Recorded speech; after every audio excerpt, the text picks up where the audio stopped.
The Secret of the Queen's Timepiece, a tale from Victorian England. Beneath the foggy skies of Victorian England, where the River Thames winds through the heart of a bustling empire, I warmly welcome everyone to a tale filled with mystery and adventure. A heartfelt hello to all. I hope you're ready to join me on a journey to a time long past, where the air carries the scent of coal smoke and blooming roses, and the distant sound of Big Ben's chimes echoes through the cobblestone streets of London.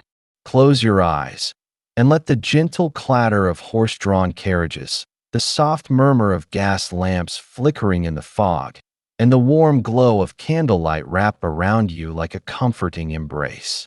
You're standing on the steps of the British Museum, its grand columns rising like sentinels in the mist, the city sprawling below in a patchwork of soot-stained brick and gleaming marble. But in the whispers of the wind, you hear tales of a young explorer chosen to seek a legendary artifact, a man named Edwin Ashford, whose journey will forever be etched in the history of the British Empire. This story will be long, filled with details to paint a vivid picture, but gentle enough to guide you into a peaceful slumber, where dreams of Victorian England, sacred relics, and the spirit of an empire will softly cradle you. Let's begin this journey as the stars above London struggle to pierce the city's foggy veil. Our journey begins in the city of London, the capital of the British Empire, in the year 1887, during the reign of Queen Victoria, a time when the empire stands at the zenith of its power, its dominion stretching from the sunlit shores of India to the rugged colonies of Australia, its influence felt in every corner of the globe. The City of London is a sprawling metropolis, a vibrant tapestry of opulence and squalor, its streets alive with the hum of activity, a microcosm of the empire's grandeur and its contradictions. The sun struggles to break through a thick blanket of fog, casting a pale, diffused light over the city, its glow softened by the haze that clings to the ground, draping the buildings in a silvery veil that softens their edges, the air cool and damp with the scent of coal smoke, wet cobblestones, and the faint tang of the Thames, a reminder of the river's ever-present role in the city's life. The River Thames flows through the heart of the city, its waters a murky gray, reflecting the city's soot-stained skyline in a distorted mirror, steamboats and barges bobbing on its surface as dockworkers shout to one another, their voices echoing across the water, blending with the cries of gulls soaring overhead, their wings cutting through the fog like ghostly shadows. The streets of London are a symphony of sounds, a cacophony that speaks of the city's ceaseless energy.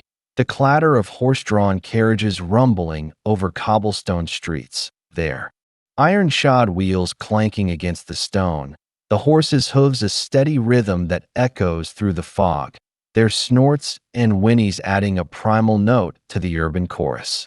The shouts of vendors hawking their wares, their voices rising in a rhythmic cadence, calling out, "Hot chestnuts, penny a bag," or "Fresh flowers for your lady, sir."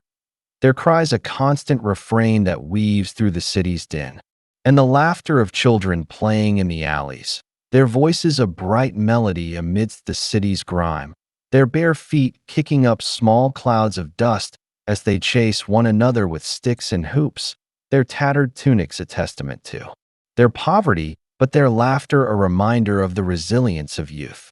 In the marketplace near Covent Garden, merchants gather to trade goods, their voices a cacophony of dialects. Cockney English with its sharp, clipped tones, the lilting accents of Irish immigrants who have fled famine for the promise of work, and the guttural tones of German traders from the continent. Their language is a tapestry of the empire's diversity. The air is thick with the scents of roasted chestnuts sizzling over open fires, their smoky aroma mingling with the sharp tang of coal smoke that hangs over the city like a shroud, the faint musk of livestock being traded in the nearby Smithfield Market, where the lowing of cows and bleating of sheep add a rustic undertone to the city's bustling energy. and the delicate fragrance of roses and lavender sold by flower girls, their baskets overflowing with blooms in shades of crimson, white, and violet. Their petals a splash of color against the gray backdrop of the city that a middle-aged woman named Mrs. Eliza Finch, her graying hair tied back with a linen cloth, stands at her stall in Covent Garden, her voice rising above the din as she calls out to passers-by. Fresh flowers, roses and lavender for your lady. Only a ha'penny a bunch. Her hands move deftly as she arranges her blooms, her smile warm as she chats with customers, her laughter a bright note in the market's bustle, her apron stained with the green of stems and the red of rose petals, a testament to her long hours tending her small garden in Southwark, a plot of land she inherited from her mother, who taught her the art of growing flowers amidst the city's grime. Mrs. Finch hands a bunch of lavender to a young governess, her gray dress prim and proper, her bonnet tied tightly under her chin. Say, "Here, miss, a bit of lavender too. Soothe the children's nerves. They'll sleep like angels tonight." The governess thanks her with a shy smile, tucking the flowers into her basket, her fingers brushing against the soft purple blooms, their scent a promise of calm amidst the chaos of the city, her eyes softening with gratitude as she imagines the children in her care, their restless spirits quieted by the fragrance. Beside Mrs. Finch's stall, an elderly man named Mr. Thomas Harrow, with weathered hands and a kind smile, displays penny dreadfuls and broadsheets, their pages filled with tales of adventure and scandal. Their ink-stained surface is a testament to the printing presses of Fleet Street, where the news of the empire is churned out daily, a mix of truth and sensationalism that feeds the city's appetite for stories. His stall is a small haven of stories amidst the market's chaos, the papers arranged on a rough-hewn table, each one folded neatly, their headlines bold and enticing. The ghost of Whitechapel strikes again, and the Queen's Jubilee, a celebration for the ages. Mr. Harrow's fingers trace the edges of a broadsheet as he chats with a buyer, his voice warm and gravelly, carrying the weight of years spent telling tales.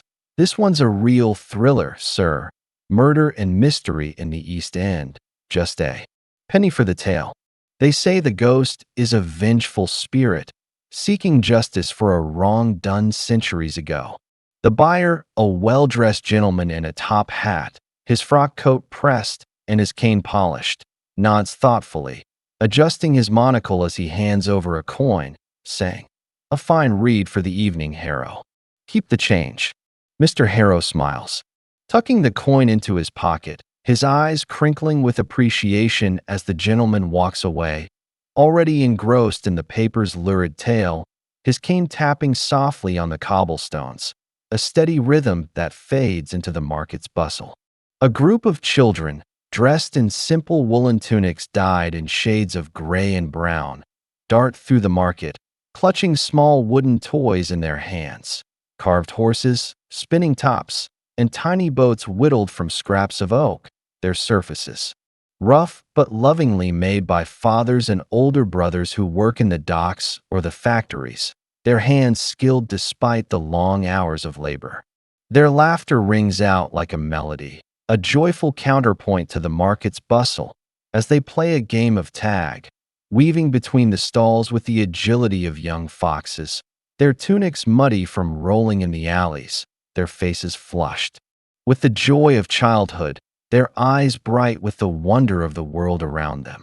One boy, with a mischievous grin and a streak of soot across his freckled cheek, trips over a basket of apples, sending the fruit rolling across the cobblestones in a cascade of red and green, the apples bouncing like tiny suns against the gray stone, their glossy surfaces catching the faint light that pierces the fog. The children scramble to help the vendor pick them up, their giggles drawing smiles from the adults nearby, who pause in their haggling to watch the scene with fond amusement, their faces softening with the warmth of memory, recalling their own childhoods in the city streets. The vendor, A stout woman named Mrs. Agnes Porter, with a kerchief tied around her head, her cheeks rosy from the chill, laughs heartily, ruffling the boy's hair as she says, "No harm done, lad. Here, take an apple for your trouble." The boy beams, clutching the apple like a prize, his small hand sticky with juice, and the children run off to continue their game, their voices fading into the hum of the market, their laughter a bright thread in the tapestry of the city. A reminder of the innocence that endures amidst its hardships. The market itself is a patchwork of color, wool blankets hanging from stalls, their hues of crimson, indigo, and ochre catching the eye. Their rough weave a testament to the skill of the weavers who ply their trade in the countryside. There looms a constant rhythm in the villages beyond the city. Baskets piled high with goods from across the empire, from silks imported from India, their vibrant threads shimmering in shades of saffron and turquoise, to spices from the Caribbean, their pungent aromas of cinnamon, cloves, and nutmeg a reminder of the empire's vast reach, and the vibrant costumes of street performers, their faces painted with white powder and red rouge, playing the fiddle and accordion with a lively rhythm that sets toes tapping, their melodies a mix of English folk tunes and Irish jigs, a testament to the city's diverse population, their music a celebration of the empire's melting pot. A group of dockworkers in rough woolen jackets, their faces smudged with coal dust, their hands calloused from years of labor, gather near a stall selling tankards of ale, their laughter hearty as they share stories of life on the Thames, their voices a mix of Cockney and Irish accents, their camaraderie a small oasis of warmth amidst the city's hustle and bustle, their tankards raised in a toast to the Queen, their cheers a rough but heartfelt tribute to Her Majesty, long may she reign. In the heart of London, Buckingham Palace rises in a grandeur of marble and gold, its sprawling complex a testament to the wealth and power of the British Empire, its gates guarded by soldiers in red tunics and bearskin hats, their polished muskets gleaming in the faint sunlight that pierces the fog, their movements precise as they march in unison, a symbol of the empire's disciplined might. The palace is a labyrinth of state rooms and private chambers, its walls adorned with portraits of monarchs past. Henry VIII with his imposing presence, his doublet embroidered with gold, his gaze fierce and unyielding. Elizabeth I with her steely gaze, her ruff a stark white against her crimson gown, her hand resting on a globe, a symbol of her reign's global reach, each painting a testament to the lineage of the crown, their frames gilded with gold leaf, their colors vibrant.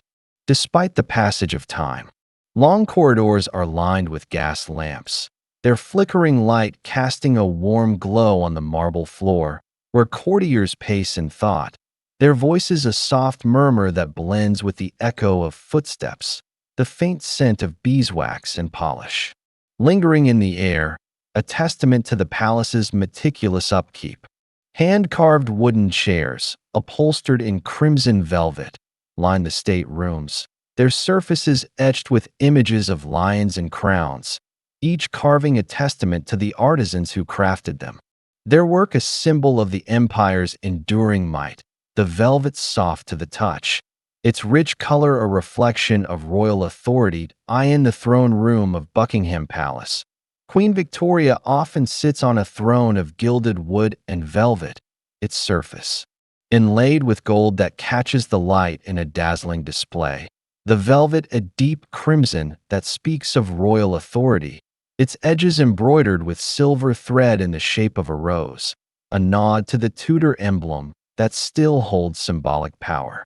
She wears a gown of black silk, a symbol of her mourning for Prince Albert, who passed away more than 2 decades ago, its edges embroidered with silver thread in the shape of a rose, a delicate contrast to the somber fabric, and a diamond crown rests on her head, its facets sparkling like stars, a testament to her reign as the Empress of India, the diamonds catching the lamplight in a cascade of light that dances across the room. Victoria is a woman of great power, her sharp eyes softened by a contemplative gaze, always seeking ways to maintain the empire's stability in a time of rapid change.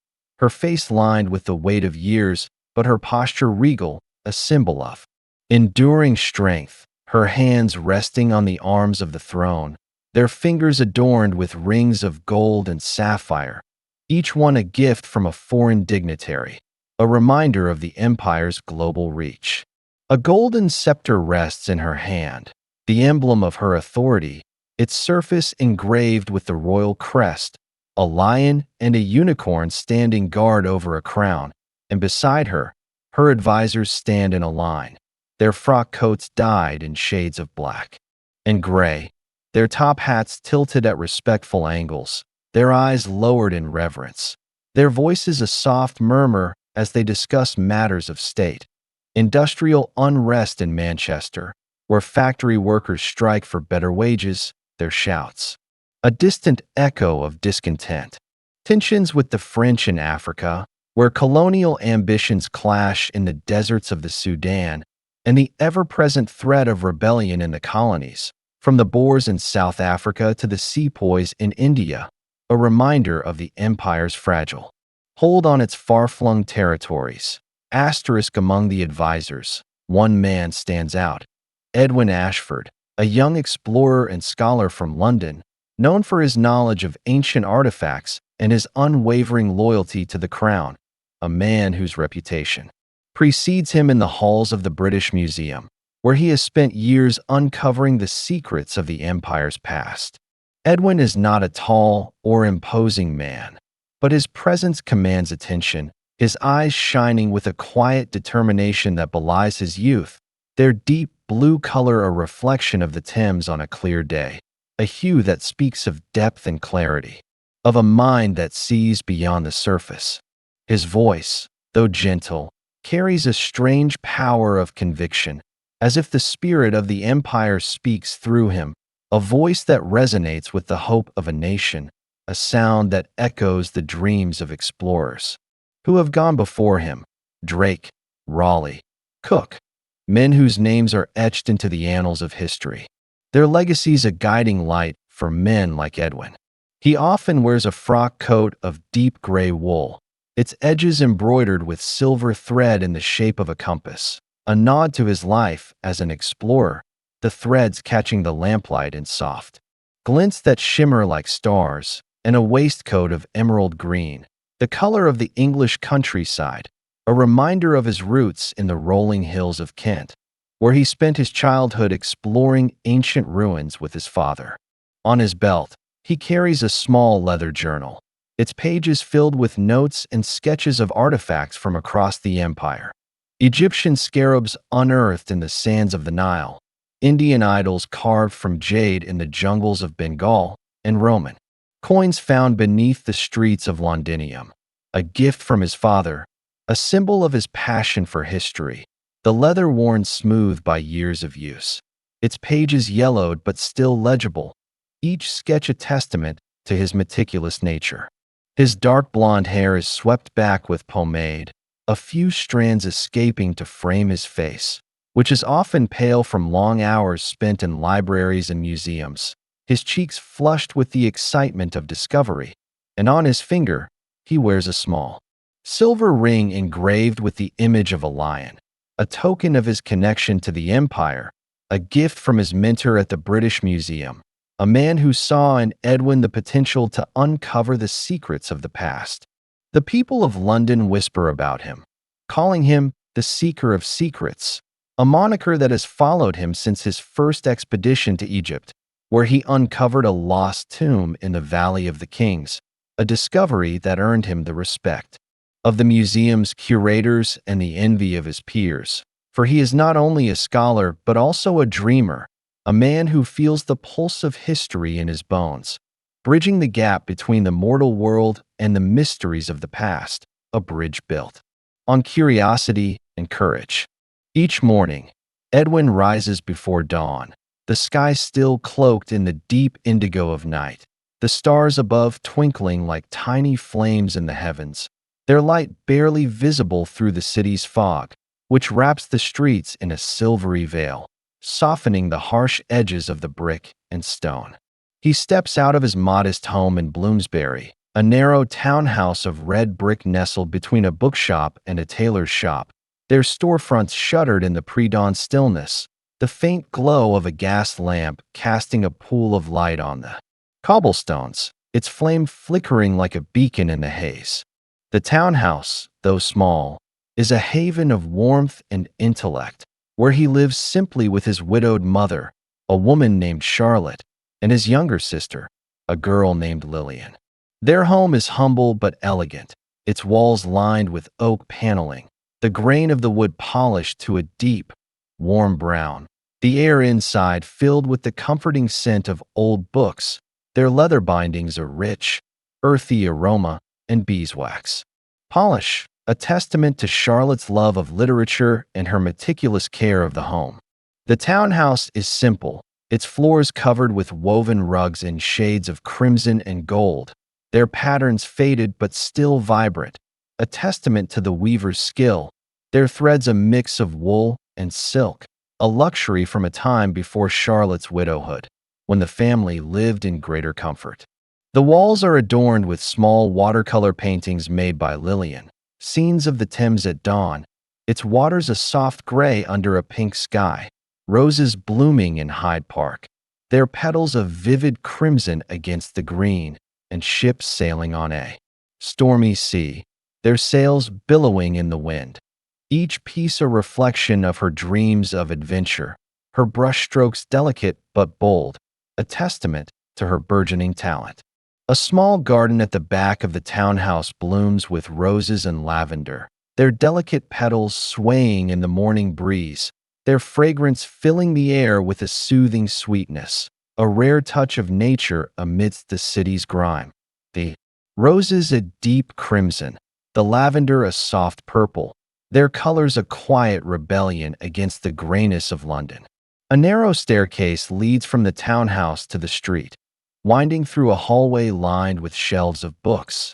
Histories of the Empire, volumes of poetry by Shelley and Byron, and travelogues of explorers like Burton and Livingstone, there. Leather spines a testament to Edwin's thirst for knowledge, their pages yellowed but still legible, each one a window into the world beyond the city's fog. Charlotte is a woman with a kind face, her warm blue eyes crinkling at the corners when she smiles, their color a soft reminder of the sky on a clear day, and her graying hair tied back with a silk ribbon, a few strands escaping to frame her face, which is lined with the gentle marks of a life well lived, her cheeks still rosy despite the years, a testament to her enduring vitality. She rises early each morning to tend to the household, her hands skilled at embroidery, creating delicate patterns of roses and ivy on silk handkerchiefs, which she sells to the seamstresses of Mayfair to support her family, her needlework a small but steady source of income since her husband's death a decade ago, a loss that still lingers in the quiet moments of her day.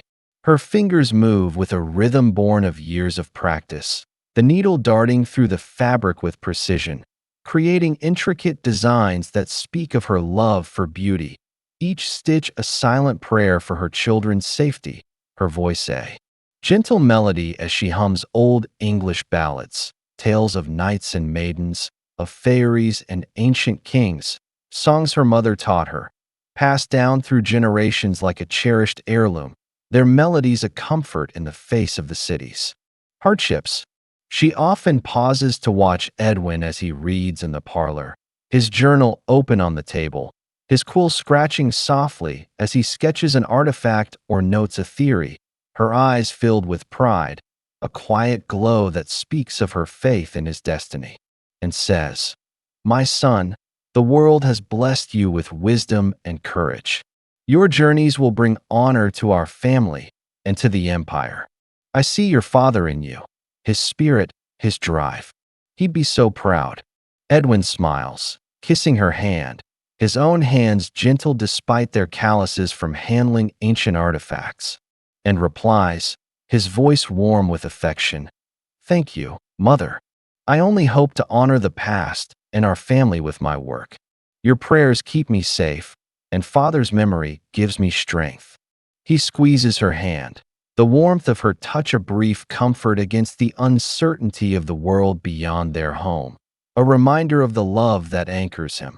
Lillian, the 15-year-old girl, has her mother's face, with large, curious eyes that sparkle with mischief, their deep green color a reflection of the forest she dreams of exploring, and a radiant smile that lights up the world around her, her freckles scattered across her cheeks like stars in a night sky, a testament to her love of the outdoors, where she often sketches in the garden or wanders the streets of Bloomsbury, her sketchbook always in hand.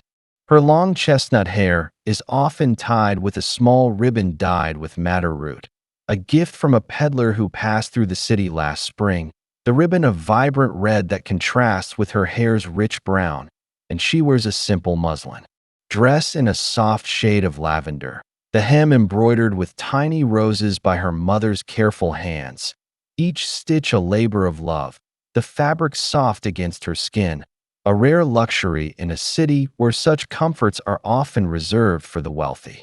She loves to sit by Edwin, watching him pore over maps and journals in the parlor, her fingers tracing the air as she imagines traveling to distant lands, though she knows such a path is not for her in this era of rigid expectations for women.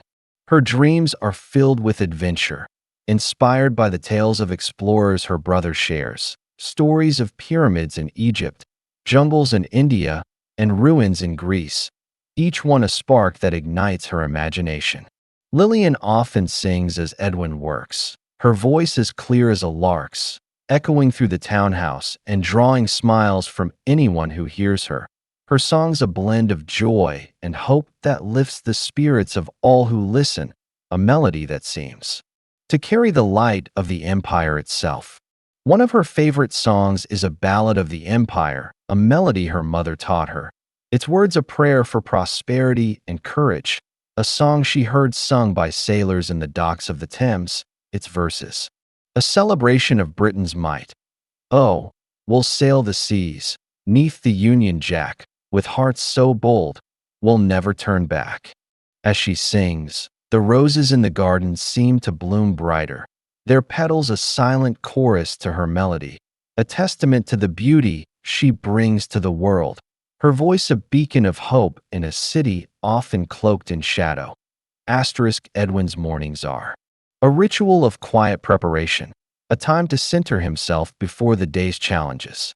He steps out of the townhouse as the first rays of sunlight struggle to pierce the fog, casting a pale, diffused glow on the cobblestone street, the light, softened by the haze that clings to the ground, its edges tinged with the golden promise of dawn, a faint warmth that battles the chill of the morning air.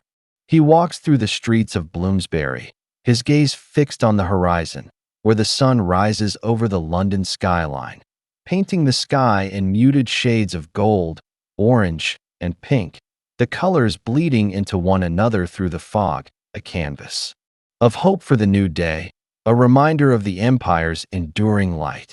He pauses by a small flower stall near Russell Square, its blooms a splash of color against the gray stone, the stall tended by a young girl named Rose, her auburn hair tucked beneath a bonnet, her cheeks rosy from the chill, her smile shy but warm as she offers him a single flower. Edwin purchases a single rose, its petals a deep crimson, their scent a soothing sweetness that calms his mind, a rare moment of beauty amidst the city's grit, and he tucks the rose into his coat pocket, a small token of hope against the day's uncertainties. He whispers a short prayer to the Christian God, his voice soft but reverent, his words carried on the foggy breeze. O Lord, protector of the righteous, thank you for this new day. Guide my steps as I seek to serve my queen and my country. Then he continues walking, his polished boots tapping softly on the cobblestones, the city of London coming into view ahead, its grand buildings a steadfast guardian against the turmoil of empire, their marble and brick facades softened by the morning fog, their windows glowing faintly with the light of gas lamps, a testament to the city's ceaseless energy. The morning air is cool, carrying the scent of coal smoke and the faint tang of the Thames, where the city's lifeblood flows, a mix of industry and decay that speaks of London's dual nature, a city of wealth and poverty, of progress and despair. Edwin makes his way to the British Museum, where he often works, the grandeur of the institution a constant source of inspiration, its vast collection of artifacts a testament to the empire's reach, a treasure trove of history that spans millennia. He enters through the grand portico, the columns rising like sentinels in the fog, their marble surfaces cool to the touch, their surfaces carved with friezes of ancient Greek gods, a reminder of the museum's dedication to the past. He makes his way to the reading room, a domed chamber lit by gas lamps, their flickering light casting a warm glow on the wooden tables, where scholars pore over ancient texts, their voices a soft murmur that blends with the rustle of pages. The faint scent of ink and parchment lingering in the air, a testament to the room's purpose as a sanctuary of knowledge. The room is a haven of intellect, the air thick with the scent of old leather and ink, the shelves lined with books and scrolls from across the empire, Egyptian papyri detailing the reigns of pharaohs, Greek codices recounting the tales of Homer, and Indian manuscripts written in Sanskrit, each one a window into the past, a puzzle waiting to be solved. Edwin finds a quiet spot at a table near the center of the room, spreading out his journal and a map of the British Isles, its parchment yellowed with age, the ink faded but still legible, marked with locations of ancient sites, Stonehenge with its mysterious standing stones, Tintagel where Arthur is said to have been born, and Hadrian's Wall, a testament to Roman engineering, places rumored to hold secrets of the empire's past, each one a potential key to unlocking the mysteries he seeks. He begins to work, his quill scratching softly on the page, its nib dipping into a small inkwell, the black ink flowing smoothly as he sketches an artifact or notes a theory, his mind lost in the mysteries of history, his thoughts a tapestry of facts and speculation, each one a thread in the larger weave of the empire's story. The reading room is alive around him, the sounds of the city a distant hum through the thick walls, the tolling of Big Ben, its deep chimes marking the hour, a steady rhythm that echoes through the city, the soft murmur of scholars debating. In hushed tones, their voices a mix of English, French, and German, a testament to the museum's international reputation, and the occasional clatter of a carriage passing by outside, its wheels a faint echo through the fog, a reminder of the world beyond, a world of industry and empire, of progress and peril. Edwin's days at the museum are a blend of routine and discovery, each one a step closer to unraveling the secrets of the past. He often spends hours in the reading room, poring over dusty tomes and fragile scrolls, his fingers careful as he turns the pages, their edges brittle with age, their ink faded but still legible, each one a treasure that holds a piece of history. He sketches artifacts in his journal, his quill moving with precision as he captures the intricate details of an Egyptian scarab, its wings carved with hieroglyphs that speak of the afterlife, or an Indian idol, its jade surface etched with the image of a lotus, a symbol of enlightenment. He notes theories and hypotheses, his mind racing with possibilities. Could the scarab be a key to a lost tomb, its hieroglyphs a map to hidden treasure?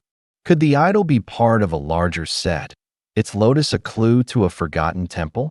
His work is meticulous, each sketch and note a testament to his dedication, his passion for history a fire that burns brightly, undimmed by the long hours or the occasional frustration of a dead end. But Edwin's work is not confined to the reading room.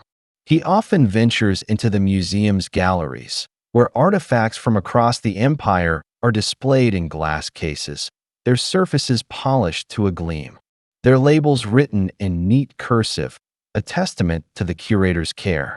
He walks through the Egyptian gallery, pausing to admire the Rosetta Stone, its black basalt surface etched with three scripts: Greek, Demotic, and hieroglyphs.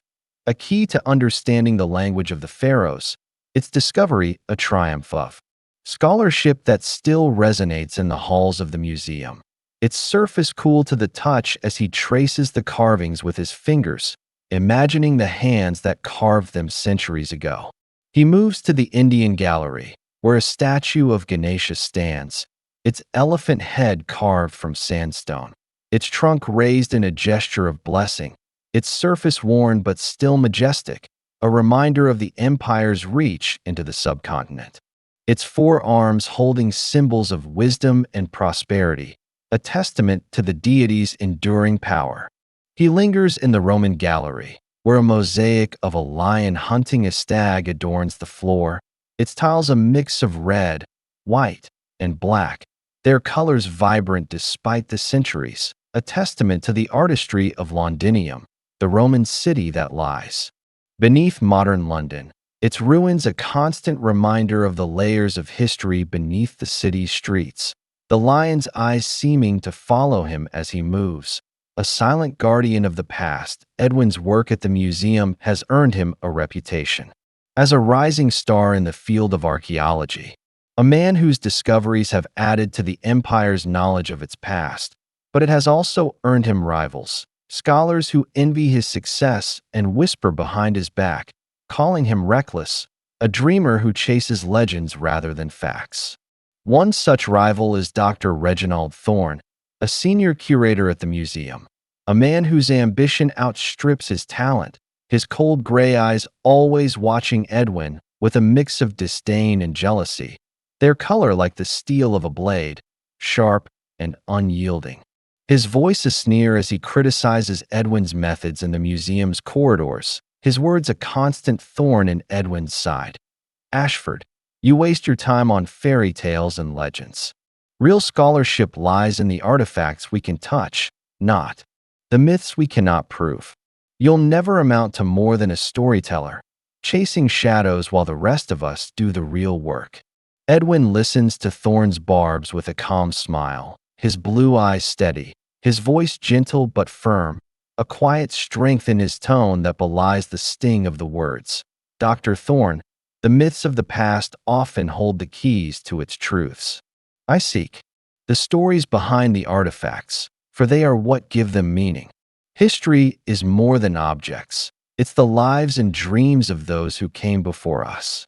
Thorne scoffs, turning away with a dismissive wave, his frock coat swishing as he retreats. But Edwin remains unfazed, his resolve unshaken, his belief in the power of history a guiding light that leads him forward, even in the face of doubt. His journal a constant companion, its pages filling with notes and sketches that tell the stories Thorne refuses to hear.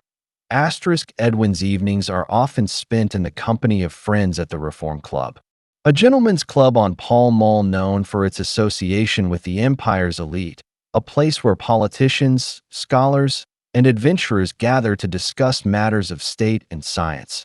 Their voices a mix of gravitas and ambition, their cigars and brandy a constant companion in the dimly lit rooms. The club is a grand building of white stone, its facade adorned with columns and friezes of classical design, its interior a labyrinth of wood-paneled rooms and leather armchairs, the air thick with the scent of cigar smoke, aged brandy, and the faint tang of polish, a testament to the club's opulence, its walls adorned with portraits of famous members, Gladstone, Disraeli, Darwin, each one a testament to the club's role in shaping the empire's future. Edwin often meets with his mentor, Sir Harold Pembroke, a retired explorer whose expeditions to Africa and Asia have made him a legend in the field, his gray hair and weathered face a testament to his years of travel, his brown eyes still bright with the fire of discovery, their color a warm contrast to his pale skin, which is often covered by a wide-brimmed hat, a relic from his days in the Sahara. Sir Harold sees in Edwin the same passion that drove him in his youth, and he offers guidance and encouragement, his words a beacon for the young scholar, his voice a gravelly rumble as he shares stories of his adventures, encounters with Zulu warriors in the grasslands of Natal, treks through the jungles of Borneo where he discovered a lost tribe, discoveries of ancient temples in the sands of Arabia, their walls carved with tales of forgotten gods. "Edwin, my boy," Sir Harold says, his voice warm with affection, "the empire is built on the stories of its past. Keep seeking them, and you'll find your place in its history. But be wary, the past guards its secrets jealously, and not all who seek them return." Edwin listens with rapt attention, his journal open on the table, his quill scratching softly as he notes Sir Harold's tales, each one a thread in the tapestry of his own dreams, a reminder of the legacy he hopes to build, the brandy warming his hands as he prepares for the challenges ahead. One evening, as the sun dips below the horizon, painting the foggy sky in muted hues of crimson and gold, the colors softened by the haze that wraps the city in a silvery veil, Edwin is summoned to a secret meeting in a private room at the Reform Club, a summons delivered by a messenger in a black cloak, his face hidden in shadow, his voice a low whisper that sends a chill down Edwin's spine. "Mr. Ashford, you are requested at the club tonight. A matter of utmost importance awaits." The air inside the club is warm and heavy with the scent of cigar smoke and aged brandy. The room a haven for those who shape the empire's future, their voices a mix of gravitas and intrigue as they plot the next move in the empire's grand game, their cigars glowing faintly in the dim light, their brandy glasses glinting like amber in the lamplight. Edwin enters the dimly lit room, his gray frock coat replaced by a simple cloak of dark wool. It's appointing him to find the Queen's timepiece, a legendary artifact rumored to have been commissioned by Queen Victoria herself, imbued with the power to see the future and protect the empire in times of crisis. Edwin, fueled by a mix of duty and curiosity, accepts the challenge, knowing the journey will take him to the wild highlands of Scotland, a place of ancient magic and untamed beauty. Edwin assembles a small but capable team to aid him on this perilous quest. Clara Pembroke, a sharp-witted cartographer with a knack for navigating treacherous terrains, her auburn hair often escaping its clasp as she works, her green eyes always scanning for danger. And Dr. Alastair Finch, an antiquarian whose knowledge of ancient relics and spiritual practices bridges the gap between the rational and the mystical, his calm demeanor a steadying force for the group. Together, they set out from London, traveling by train to Edinburgh, the Scottish capital, where the air is crisp with the scent of the North Sea, and the streets hum with Gaelic voices and the skirl of bagpipes. Their journey through the Highlands is fraught with challenges, a fierce storm that turns the roads to mud, a tense encounter with Highland bandits, and the constant threat of the wild landscape, where cattle charge through the heather and lochs swell with dark, treacherous waters.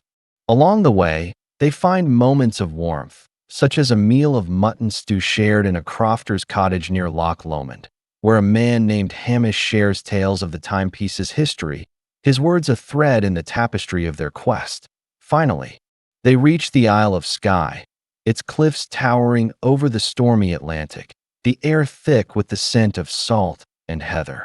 At the ruins of Dunvegan Castle, they meet Morag, a Highland seeress whose raven feather cloak and woad-painted face mark her as a guardian of ancient secrets. She warns them of the timepiece's power and the spirits that guard it, pointing to a hidden passage beneath the castle's stones. The group descends into the Cavern of the Clans, a vast underground chamber where the air hums with the energy of the past, the walls carved with images of Highland warriors, their claymores raised in eternal vigilance, illuminated by the faint glow of bioluminescent moss. They approach a stone pedestal where the Queen's timepiece, a pocket watch of gold and silver, its face engraved with an image of Victoria, rests, glowing with an otherworldly light. They are ambushed by Lord Percival Blackwood, a disgraced noble leading a group of anarchists from the Order of the Black Raven, intent on using the timepiece to foresee the Empire's vulnerabilities and bring about its downfall. A fierce battle ensues in the shadowy cavern, the clash of steel echoing off the ancient walls, the scent of gunpowder mixing with the damp earth. Clara's pistol shots ring out with deadly precision. Alistair's cane swings with unexpected force, and Edwin fights with a dagger, his heart pounding with the weight of his mission, just as Blackwood gains the upper hand, pinning Edwin against the pedestal. The spirits of the Highland clans awaken, their spectral forms rising from the stone, their voices a haunting chant that fills the cavern with an otherworldly power. The spirits judge Edwin's heart, finding it pure, and turn their wrath on Blackwood and his men, driving them back with a force that sends them fleeing into the darkness, their screams fading into the depths of the cavern. The timepiece pulses with light, its power surging through Edwin as he claims it, the spirits' chants softening into a melody of approval, their presence a reminder of the ancient magic that protects the relic, Clara and Alistair emerging from the cavern, the Queen's timepiece in hand, its glow a beacon of hope against the darkening sky of sky, the first snowflakes of winter beginning to fall, a sign that their quest has only just begun, the weight of the Empire's future resting on their shoulders as they prepare to return to London, their hearts filled with both triumph and the foreboding of challenges yet to come. Emerging from the cavern of the clans beneath the ancient ruins of Dunvegan Castle, Edwin Ashford, Clara Pembroke, and Dr. Alistair Finch stood on the windswept cliff of the Isle of Skye, the Queen's timepiece clutched tightly in Edwin's hand. The pocket watch, a delicate masterpiece of gold and silver, glowed faintly with an otherworldly light, its engraved face bearing the image of Queen Victoria, her serene gaze a silent testament to the relic's power. The first snowflakes of winter began to fall, soft and silent, dusting the rugged landscape in a delicate white veil, the air crisp with the scent of salt and frost, the distant roar of the Atlantic a haunting backdrop to their triumph. The sky above was a tapestry of gray and gold, the last rays of the setting sun piercing the clouds, casting a warm glow on the trio's weary faces, their breaths visible in the chill air, their cloaks damp from the cavern's depths. The weight of their mission pressed heavily on their shoulders, for though they had claimed the timepiece, the journey to protect the Empire was far from over. The Order of the Black Raven, led by the ruthless Lord Percival Blackwood, had been driven back, but Edwin knew their defeat was temporary, their ambition to destabilize the Empire a lingering threat that would follow them back to London. The Isle of Skye stretched out before them, a rugged expanse of rolling hills and jagged cliffs, its green carpet now dusted with the first snow of winter, the heather glowing purple beneath the white, a quiet beauty that belied the dangers they had faced. The wind howled around them, a mournful wail that seemed to carry the voices of the Highland spirits, their chants still echoing in Edwin's ears, a melody of approval that had granted them the timepiece, but also a warning of the trials to come. The sea below crashed against the cliffs with a thunderous roar, its waves a deep gray streaked with white, the spray rising like a mist to mingle with the falling snow, the scent of salt and seaweed a sharp tang in the air, a reminder of the island's wild heart.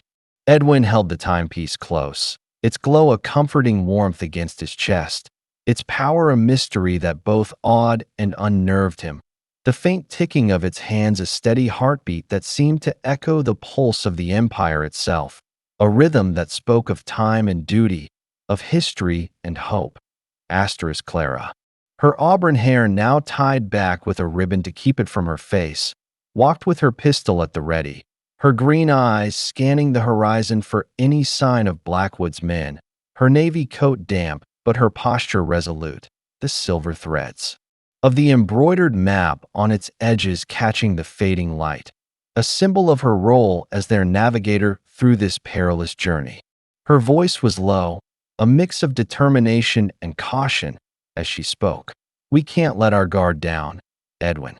Blackwood may have fled, but he'll regroup, and he'll come for the timepiece again. We need to get it to London, to Her Majesty, before he has the chance. The Empire's future depends on it." Alastair, his cane tapping softly on the ground, nodded in agreement, his brown eyes filled with a quiet determination, his black wool coat unadorned but warm against the chill, his voice a soft murmur that carried the weight of his faith. "The spirits of the clans have judged us worthy, but their protection may not extend beyond these lands. We must trust in the Lord and the Empire to guide us now, for the path ahead will be fraught with danger." The journey back to the mainland was a cautious one, the group moving under the cover of twilight to avoid detection, their footsteps muffled by the soft layer of snow that now blanketed the ground, the crunch of frost beneath their boots a quiet rhythm against the howling wind, their cloaks pulled tightly against the cold, the snowflakes clinging to the wool like tiny stars. The path wound through the hills of Skye, a narrow trail of dirt and stone now slick with ice. The landscape a stark beauty of white and gray, the heather peeking through the snow in patches of purple, the distant hills glowing with the last light of day, their peaks sharp against the sky, a testament to the island's rugged endurance. Edwin held the timepiece close, its glow a comforting warmth against his chest, its power a mystery that both awed and unnerved him, the faint ticking of its hands a steady heartbeat that seemed to echo the pulse of the Empire itself, a rhythm that spoke of time and duty, of history and hope, a reminder of the stakes they carried with them. They reached the small fishing village of Portree under the cover of night, the harbor a cluster of wooden boats bobbing on the dark waters, their hulls creaking softly with the rise and fall of the waves, the scent of fish and tar mingling with the salty tang of the sea, the faint glow of lanterns casting pools of light on the snow-dusted docks, their flames flickering like tiny beacons in the darkness. The village was quiet, its stone cottages huddled against the cold, their chimneys puffing smoke into the night sky. The scent of peat fires a comforting warmth against the chill, the windows glowing faintly with the light of candles, a soft yellow that spoke of warmth and safety. A fisherman named Duncan, his face weathered by years at sea, his plaid scarf wrapped tightly against the cold, agreed to ferry them to the mainland. His boat a sturdy vessel named the Thistle's Pride, its hull painted a faded blue, its sails patched but strong, its deck worn but steady under their feet. The crossing was treacherous, the waters of the inner Hebrides choppy with the remnants of the storm, the wind howling like a banshee, its gusts tearing at the sails. The waves crashing against the boat with a force that rocked it dangerously, the spray of salt water stinging their faces, the cold seeping into their bones, their cloaks heavy with the damp. The sky above was a deep indigo, the stars hidden by clouds, the only light coming from the lantern at the bow, its flame flickering wildly in the wind, casting shadows that danced on the deck, a play of light and dark that mirrored the uncertainty of their journey. Edwin clutched the timepiece tightly, his heart pounding with each lurch of the boat, the glow of the relic a beacon in the darkness, its light reflecting on the water like a star fallen from the heavens, its ticking a steady rhythm against the chaos of the storm. Clara, her hands steady despite the rocking, helped Duncan adjust the sails, her voice sharp with commands, her auburn hair whipping in the wind, a fiery contrast to the gray of the sea, her green eyes focused as she worked, her navy coat soaked but her determination unshaken. Alastair, his face pale but resolute, whispered prayers to the Christian God, his wooden cross clutched tightly, its raven carving a symbol of wisdom in the face of chaos. his voice a soft murmur that blended with the howl of the wind, a quiet plea for safety. O Lord, protector of the righteous, guide us through this storm, and let us reach the mainland in peace. The boat rocked violently as a particularly large wave crashed against its side, the hull groaning under the strain, the sails straining against the wind, the ropes creaking with the tension, the spray of salt water soaking them to the skin, the cold biting at their fingers, their breath visible in the frigid air. Duncan, his hands steady on the tiller, shouted over the wind, his voice rough but calm, a testament to his years at sea. Hold fast, Sassenachs. The Thistle's pride has weathered worse than this. We'll make it to shore, mark my words. Edwin, his heart in his throat, gripped the timepiece tighter, its glow a comforting warmth against the cold, its ticking a steady reminder of their mission. The stakes they carried with them a heavy burden that drove him forward, even as the storm raged around them. They reached the mainland at dawn. The sky a soft pink streaked with gold, the storm having passed in the night, leaving the sea calmer, its waves now a gentle ripple against the shore, the air crisp with the promise of winter, the distant hills glowing with the first light of day, their peaks sharp against the sky, a testament to the land's enduring beauty. The snow now lay in a thin blanket across the rugged landscape, the ground glistening with frost, the heather peeking through in patches of purple, a quiet beauty that spoke of the season's harshness and its quiet grace. They thanked Duncan with a handful of coins and a promise to remember his kindness, the fisherman's blue eyes crinkling with a rare smile as he waved them off, his voice a rough growl. Safe travels, Sassenachs. Ye the look of folk with a heavy burden. May the winds be at your back, and may the sea be kinder to ye than it was tonight. Edwin nodded, his smile warm, his blue eyes filled with gratitude, the timepiece's glow a comforting warmth against his chest, its ticking a steady rhythm that spoke of hope and duty. The group continued their journey by carriage, the roads slick with frost, the horses' hooves crunching softly on the icy ground. The rhythm of their travel a steady beat against the silence of the highlands, the landscape a stark beauty of snow-dusted hills and frozen lochs, their surfaces shimmering like glass in the morning light, the air filled with the scent of frost and pine, a crisp freshness that cleared their lungs after the salt of the sea.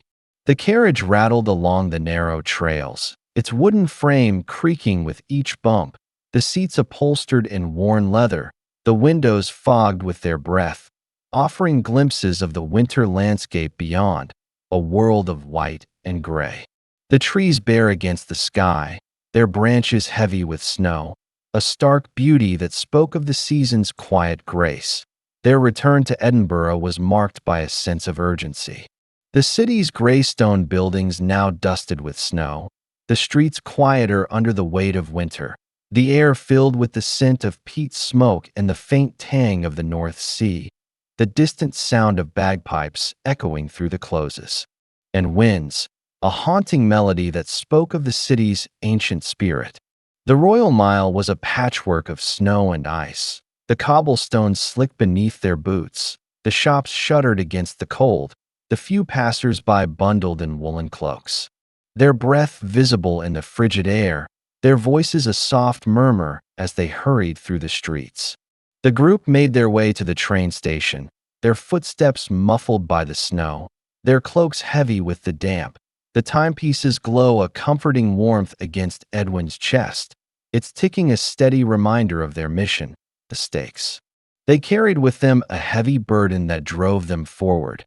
Even as the cold bit at their fingers, they boarded a train back to London, the Great Northern Railway's steam locomotive chugging through the snowy countryside, its whistle a sharp note against the silence, the rhythm of the wheels on the tracks a steady beat that lulled them into a restless sleep. The carriage's seats upholstered in worn green velvet, the windows fogged with condensation, offering glimpses of the winter landscape beyond, a world of white and gray, the trees bare against the sky, their branches heavy with snow, a stark beauty that spoke of the season's harshness and its quiet grace. The train passed through small villages, their thatched cottages and stone churches now dusted with snow, their church bells ringing out across the fields, a soft, resonant tone that spoke of faith and community.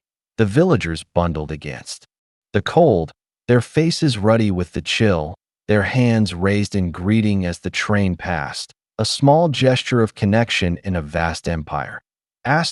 But their journey was far from safe.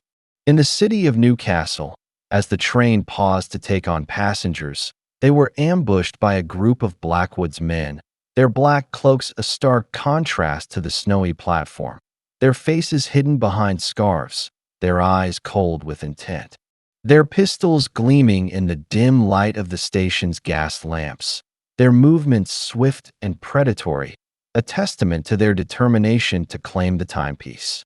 The attack was swift and brutal, the crack of gunfire echoing through the station, the scent of gunpowder filling the air, sharp and acrid, the passengers screaming as they fled, their footsteps a chaotic rhythm against the snow, their voices a cacophony of fear that filled the air. Clara fired back with her pistol, her shots precise, her auburn hair a fiery halo as she moved, her green eyes blazing with determination, her voice sharp with commands. Edwin, protect the timepiece. Alistair, cover me. Alistair, his cane raised like a club, struck at an attacker, his brown eyes filled with a fierce resolve, his voice a steady prayer. Lord, guide our hands, and shield us from evil. Edwin, clutching the timepiece to his chest, drew his own pistol, its handle carved with a compass, a gift from his father, and fired at an approaching assailant, the bullet grazing the man's arm, sending him reeling back with a cry, blood, staining the snow a deep crimson, a stark contrast to the white. The skirmish was over as quickly as it began, the attackers retreating into the snowy night, their black cloaks disappearing into the shadows, their footsteps fading into the silence. The platform now a scene of chaos, the snow streaked with blood, the air heavy with the scent of gunpowder and fear, the gas lamps casting pools of light that shimmered on the icy ground, their flames flickering like tiny beacons in the darkness. The group, bruised but alive, boarded the train once more, their hearts pounding, their breaths visible in the cold air, the timepieces glow a comforting warmth against Edwin's chest, its ticking a steady reminder of their mission, the stakes. They carried with them a heavy burden that drove them forward, even as the cold bit at their fingers. Clara, her hands steady despite the adrenaline, reloaded her pistol, her voice low, a mix of determination and caution. Blackwood's reach is long. We need to be ready for more attacks. We can't let him get the timepiece, not after all. We've been through. Alistair nodded, his face pale but resolute, his brown eyes filled with a calm faith, his voice a soft prayer. The Lord has protected us this far. We must trust in his guidance, and in the Empire's strength to see us through to London. The train continued its journey south, the snowy countryside stretching out beyond the windows, a world of white and gray. The fields now blanketed in snow, the trees bare against the sky, their branches heavy with frost, a stark beauty that spoke of the season's quiet grace. The carriage was quiet, the passengers subdued after the attack, their voices a soft murmur as they whispered of the violence they had witnessed, their eyes wide with fear and wonder, their hands clutching their belongings as if to anchor themselves against the uncertainty of the world beyond. Edwin sat with the timepiece in his lap, its glow a comforting warmth, its ticking a steady rhythm that spoke of hope and duty, his blue eyes filled with a quiet determination, his thoughts a tapestry of fear and resolve, of history and hope, a reminder of the stakes they carried with them. The Empire's future resting on their shoulders, they arrived in London under the cover of night, the city cloaked in a fresh layer of snow, the streets quiet under the weight of winter, the gas lamps casting pools of light, that shimmered on. The icy cobblestones, their flames flickering like stars in the darkness, the air filled with the scent of coal smoke and the faint tang of the Thames, a reminder of the city's enduring life.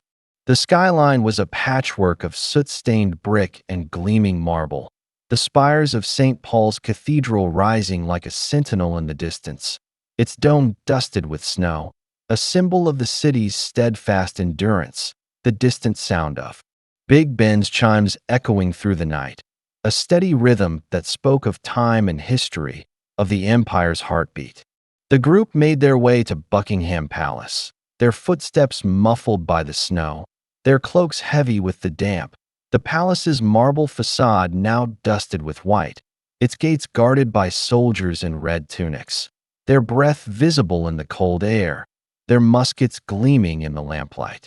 A symbol of the empire's steadfast protection, their movements precise as they stood at attention, their eyes sharp despite the late hour. Edwin presented the Queen's timepiece to Queen Victoria in the throne room, the chamber lit by flickering gas lamps, their light casting a warm glow on the crimson velvet chairs, the portraits of monarchs past watching from the walls, their stern gazes a reminder of the crown's enduring legacy, the air filled with the scent of beeswax and polish, a testament to the palace's meticulous upkeep. Victoria, her black silk gown a symbol of her mourning, its edges embroidered with silver thread in the shape of a rose, her diamond crown sparkling like stars, accepted the timepiece with a regal nod, her sharp eyes softening with gratitude. Her face lined with the weight of years, but her posture regal, a symbol of enduring strength. Her voice was a quiet command, carrying the weight of her authority, a sound that resonated with the power of the empire. Mr. Ashford, you have served the empire well. This relic will be safeguarded, a symbol of our strength in these troubled times. But I fear the darkness you spoke of is not yet vanquished. Guard your heart, for the empire will need your courage again. Edwin bowed, his heart swelling with pride and trepidation, the weight of the Queen's words a heavy burden, the timepiece's glow a beacon of hope in the dimly lit room, its ticking a steady reminder of the empire's heartbeat, a rhythm that spoke of time and duty, of history and hope. The timepiece was hidden in a secret chamber beneath the palace, its location known only to the Queen and her most trusted advisors, a vault of stone and iron, its walls carved with the royal crest, a lion and a unicorn standing guard over a crown, a symbol of the empire's enduring might.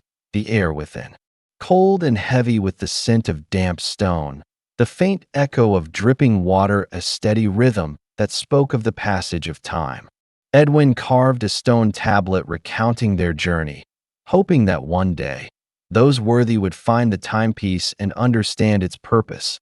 The tablet, a simple slab of slate, its surface etched with careful script, each letter a testament to his dedication.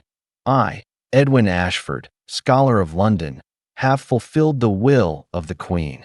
The Queen's timepiece is the light of our empire, but also the burden of those who protect it. Only those with a pure heart can wield its power, and only the spirits can keep it safe. The tablet was placed in the vault, its surface cool. Against his fingers, a silent guardian of the relic's story, a bridge between the past and the future, a testament to the sacrifices they had made. But the Order of the Black Raven was not so easily defeated. In the months that followed, Blackwood regrouped his forces, his ambition to claim the timepiece undimmed by his defeat in Skye, his cold blue eyes burning with a hatred that consumed him, his black frock coat a symbol of his allegiance to the shadows, his cane topped with a raven's head, its jet eyes gleaming with menace, a testament to his ruthless determination. He sent spies to infiltrate the palace, their black cloaks a stark contrast to the snowy streets, their movements silent and predatory, their eyes cold with intent, their whispers a soft hum in the shadows of London, a network of intrigue that stretched from the East End to the halls of power, a web of deceit that threatened to ensnare the empire in its grasp.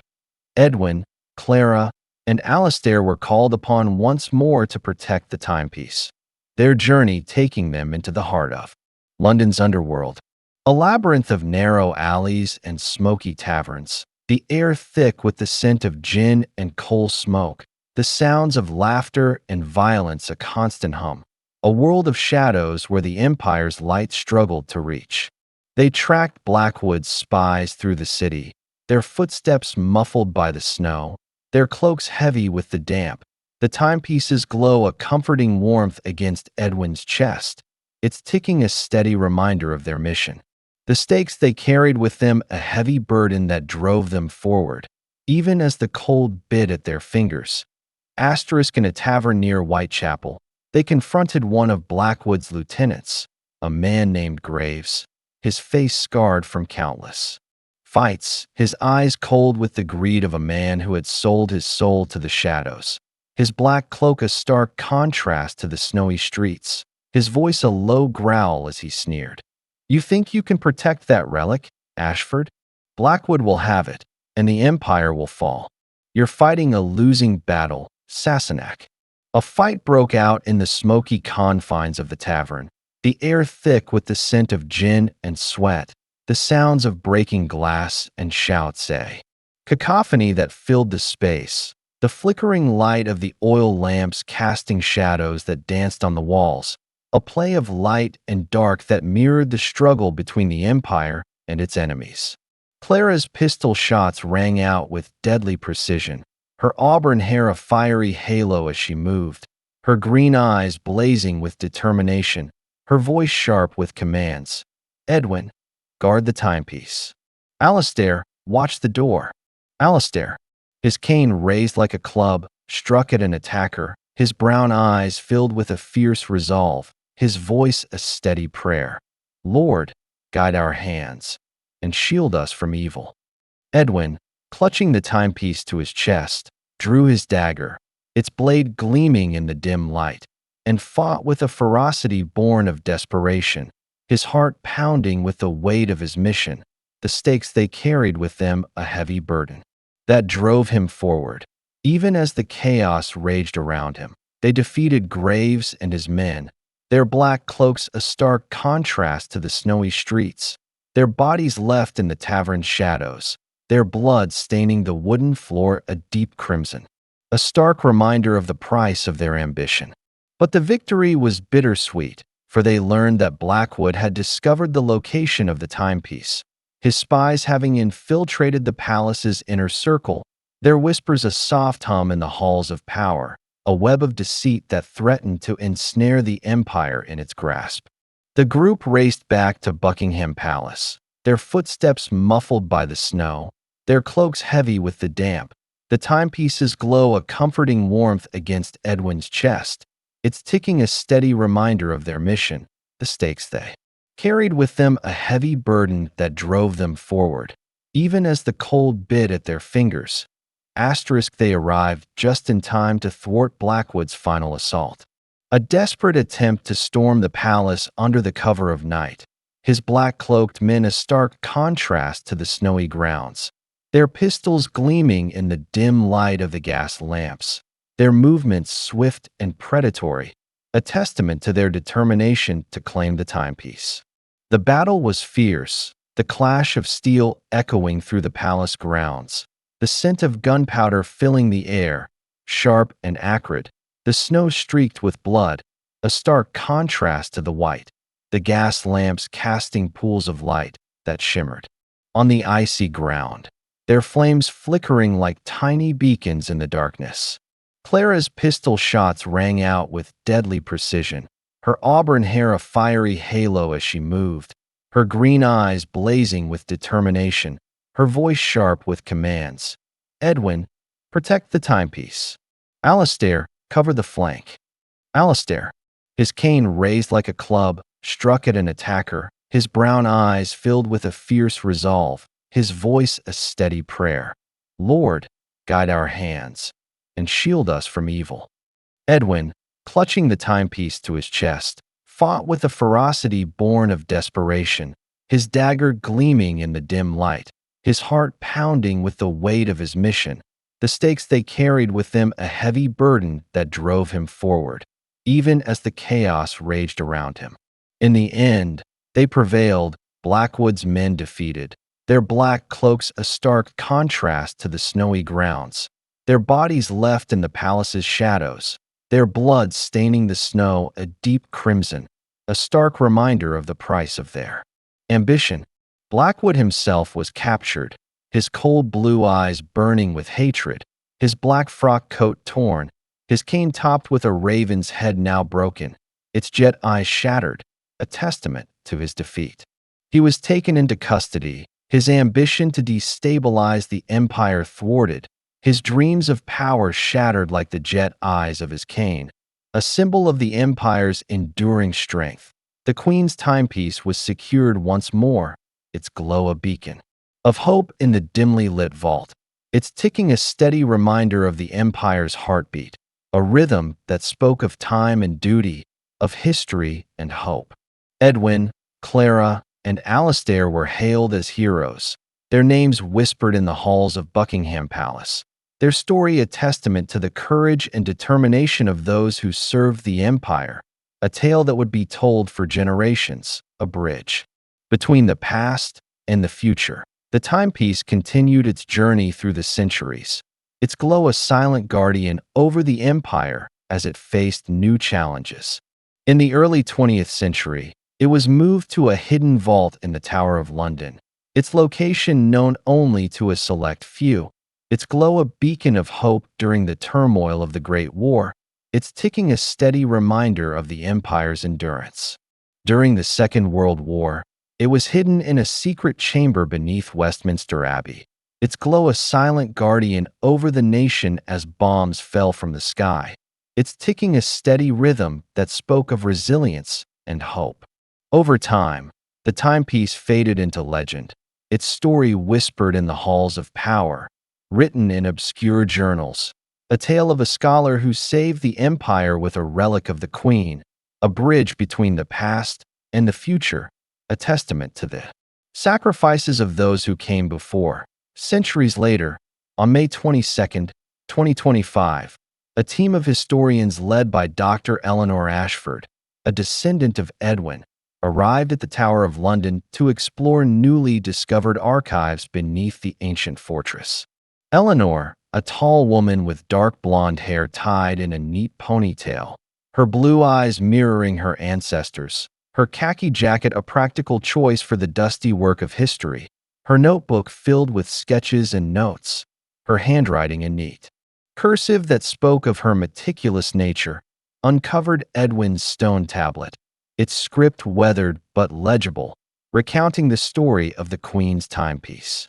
The tablet was a rectangular slab of slate, its edges chipped but its surface intact, the words carved in a careful hand, each letter a testament to Edwin's determination to preserve the tale for future generations, its surface cool against her fingers, a silent guardian of the past, though the timepiece itself remained hidden. Eleanor found a mural in the vault, depicting Edwin presenting the relic to Victoria, its glow driving back a shadowy darkness. The colors, gold from saffron, crimson from ochre, and blue from indigo, still vivid despite the centuries, a testament to the enduring spirit of the empire, the image of Victoria a symbol of the crown's enduring legacy, the shadowy darkness a reminder of the threats they had faced, the glow of the timepiece a beacon of hope that had guided them through the darkness. Eleanor, feeling a deep connection to her ancestor, chose not to search for the timepiece, fearing its power might still be guarded by the spirits of the past, her voice a soft whisper as she read the tablet, her blue eyes filled with wonder and reverence. Edwin, you fulfilled your mission. Your story will live on, and we will honor your legacy. The empire's light endures, even in these modern times. The story ends in a small London museum. On a snowy night in 2025, the city cloaked in a fresh layer of snow, the streets quiet. Under the weight of winter, the gas lamps replaced by electric lights, their glow casting pools of light that shimmered on the icy pavement, a modern echo of the city's past, the air filled with the scent of frost and the faint tang of the Thames, a reminder of the city's enduring life. Children gathered around a display of the tablet, their eyes wide with wonder, their voices a soft hum as they listened to a guide tell the tale of Edwin Ashford, their breath visible in the cold air, their coats bundled against the chill, their imaginations alight with images of Victorian England, ancient relics, and a timepiece that forever shines with the light of the empire. A girl named Lily, her dark hair tied with a red ribbon, her green eyes sparkling with curiosity, held her brother's hand, a boy named James, his freckled face flushed with excitement, and whispered, "Do you think the timepiece is still out? There, James. Maybe we'll find it one day, just like Eleanor did." James nodded, his smile wide, his voice a soft whisper. "Maybe, Lily. But even if we don't, we'll always have Edwin's story to guide us." They held hands, their footsteps muffled by the snow, their dreams filled with images of Victorian England, ancient relics, and a timepiece that forever shines with the light of the empire, a tale that bridged the past and the future, a testament to the enduring power of history and hope. As the snow falls gently over London, covering the city in a soft white blanket, the lights of the museum glow warmly against the night, a beacon of knowledge in a modern world, the distant sound of Big Ben's chimes echoing through the streets, a steady rhythm that speaks of time and history, of the empire's heartbeat, now a memory but ever present in the stories that endure. Let the sound of falling snow, the city's quiet hum, and the gentle glow of London lull you into sleep, dreaming of a palace where history was made, where spirits whisper secrets, and a man named Edwin leaves an enduring legacy. Wishing you a peaceful night, with dreams of Victorian England, ancient relics, and a timepiece that forever shines with the light of the empire.